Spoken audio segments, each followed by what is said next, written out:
एक बार की बात है। पुराने जमाने में एक शक्तिशाली और वीर राजा था, राजा वीरभद्र। एक दिन उसने सोचा कि कुछ वक्त राज्य के काम से दूर गुजारा जाए, इसलिए वो अपने घोड़े पर सवार होके अकेला ही जंगल में शिकार पर निकल गया। जंगल घना था, पेड़ों से सूरज की रोशनी भी मुश्किल से गुजरती थी। अचानक उसकी नजर एक सुंदर हिरन पर पड़ी। राजा ने तीर निकाला और हिरन के पीछे दौड़ गया।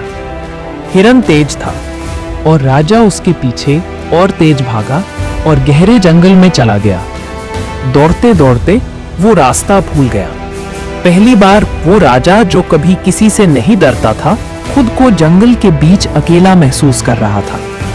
सूरज ढल रहा था, पर तभी उसकी आंखों के सामने एक रोशनी सी चमकी। वो रोशनी थी एक खूबसूरत झील के पानी की, जो सूरज की किरणों से चमक रही थी। उस झील के किनारे एक बड़ा पुराना बरगद का पेड़ था। उसके नीचे एक बुढ़ा आदमी बैठा था। उसकी आंखें झील की तरफ थी, जैसे वो उसमें कुछ रहस्य देख रहा हो। राजा उसके पास गया और बोला, बाबा, क्या आप मुझे जंगल से बाहर निकलने का रास्ता दिखा सकते हैं? मैं इस जंगल में भटक गया हूँ। बुढ़ा आदमी मुस्कुराते हुए बोला, रास्ता तो दिखा दूंगा, लेकिन पहले मुझे मेरी एक पहेली का उत्तर दो। राजा हैरान हो गया।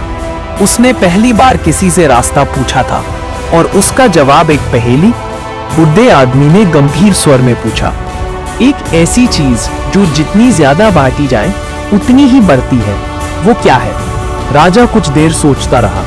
उसने तलवार, सोना, धन, सब कुछ सोचा, लेकिन सब बांटने पर कम हो जाते हैं। तभी उसके मन में एक सोच आई, प्रेम। राजा धीरे से बोला। बुढ़े आदमी के चेहरे पर एक गहन मुस्कान आई। सही जवाब, उसने कहा।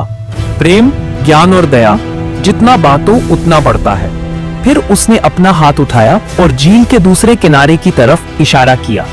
वहां से एक छुपा हुआ रास्ता निकलता था, जो सीधा जंगल से बाहर महल के पीछे की पहाड़ियों तक जाता था। राजा ने झुककर उस बुढ़े आदमी को नमन किया। जब वो जंगल की ओर जाने लगा, तब उसने एक बार फिर से पलटकर देखा, तो बुढ़ा आदमी वहां था ही नहीं। सिर्फ झील की लहरों में एक हल्का मुस्कान का प्रतिबिंब था। उस दिन के बाद राजा वीरभद्र बदल गया। उसने अपने राज्य में प्रेम, दया और ज्ञान को सबसे ऊपर रखा और जंगल के उस बुढ़े आदमी को कभी नहीं भूला।